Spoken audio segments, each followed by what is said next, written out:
So I was listening to my local morning show on the radio the other day. You know, one of those frickin' Frack morning shows. And this topic of Miley Cyrus marrying Liam Hemsworth came up. And this is something I would not naturally know anything about because I don't follow celebrities. But it was an interesting little conversation because the DJ host was taking the position that because she married Liam Hemsworth, she is more straight than she is not straight. And what I'm going to do here is I'm going to go over this as it relates to Jordan Peterson, as that's, you know, one of the primary functions of my channel, and add in something that he said that makes a lot of sense regarding this type of thing. So she says, Miley Cyrus said that she's just as much a proud member of the LGBTQ plus community, even though she's married to a straight white male. And I'm going to read a little bit about what she's saying so that you have more of an idea, because you probably don't follow any of this either. Okay, so she said that she and her husband are, quote, redefining, to be effing frank, what it looks like for someone that's a queer person like myself to be in a hetero relationship, end quote. Cyrus, who came out as pansexual in 2015 and as gender neutral in 2017, added, quote, a big part of my pride and my identity is being a queer person. Quote, what I preach is people fall in love with people, not gender, not looks, not whatever.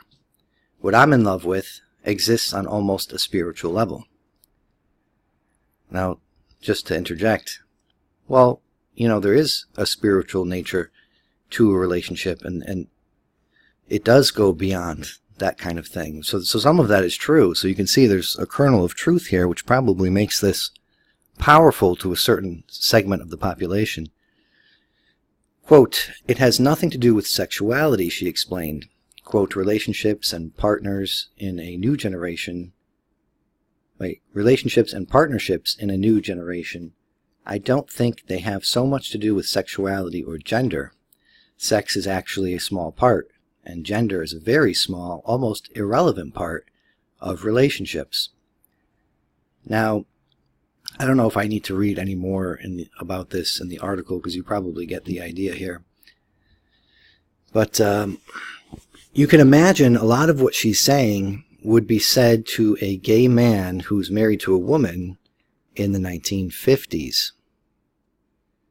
If he sees a therapist, the therapist might have said stuff sort of like this and said, look, you know, it doesn't matter what parts she has below her waist. You're married to the person and you love the person. And so you're sort of fitting in with society by doing what you have to do to love the person and create a family and so forth. And didn't all these LGBTQ plus people rebel against that? Didn't they say this is not right? This is going against our nature and so forth? And it seems like it's come full circle, except now they're the ones who are adopting it internally. They would say they're internalizing their oppression, which is hilarious.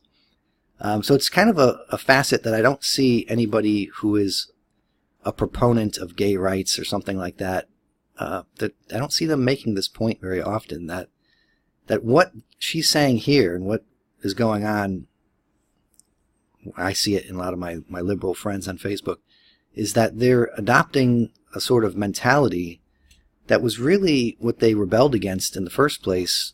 And you could go back to the 50s and see it, you know, in what was going on then. So how I'm bringing Jordan Peterson up in this is that there was a caller in the frickin' Frack morning show. And so, like I said, Teabag the D-Bag was taking the position that Miley Cyrus is sort of more straight than she is gay. And, you know, this sort of proves it. And, you know, the callers were going back and forth. And someone called up and said to D-Bag that something very interesting.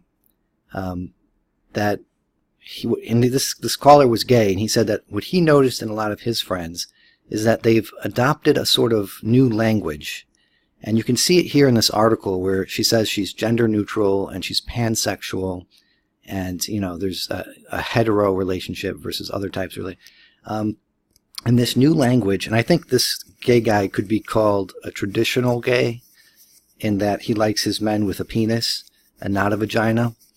And so this traditional gay man, which is hilarious when you want to now we have traditional gays instead of just gays. This traditional gay guy was like, what he noticed was that his friends are creating a new kind of language, or they're adopting a new kind of language, which removes all kinds of barriers to commitment and stability. And so instead of any kind of commitment or stability, they're polyamorous, they're pansexual, they have no genders, they like people and not parts, whatever. It's all about removing barriers, and it's all about, ultimately, the way I bring Jordan Peterson into this, is about removing responsibility.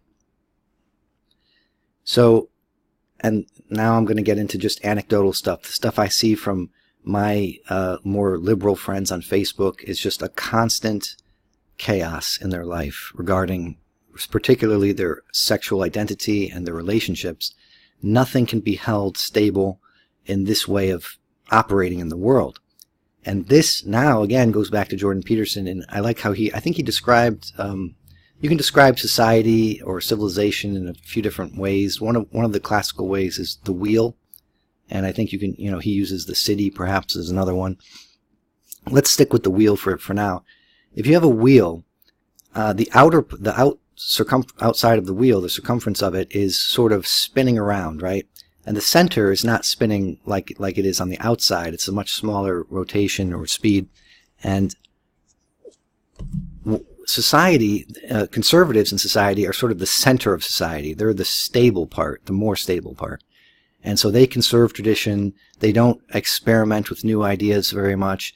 They use what has always worked, what they've always done. And so that is the stability in the center of society, which society needs some kind of stable center. And then you have the more artistic types, actors, singers, and other kinds of artists. I would, lump them all together. And so they're sort of on the fringes of society, and they're experimenting with new ideas, new ways of living, new ethics, new morality, new art, all this kind of stuff. And, they're experimenting. And so they're on the fringe. They're doing a lot of different things. They're that part of the wheel that's moving all the time and very quickly. And, that's also necessary for a functioning society, is to have that segment of the population that's trying to bring new life into the old way of being.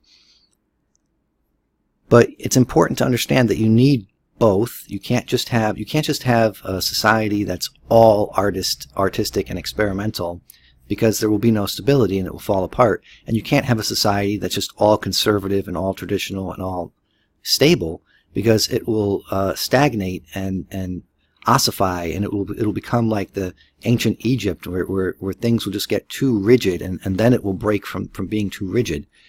So you need a balance of both. And what I see here with Miley Cyrus and this type of talk throughout the Hollywood community, let's say, is this creeping chaos into the rest of society. And you're probably going to see this in the 2020 election more so than you've ever seen it. This creeping chaos of having the entire society adopt what's on the fringe, what's in the chaotic part of society. Again, the necessary chaotic part.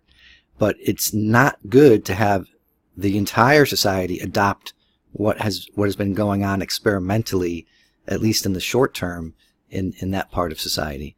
You're going to see more chaos and less stability.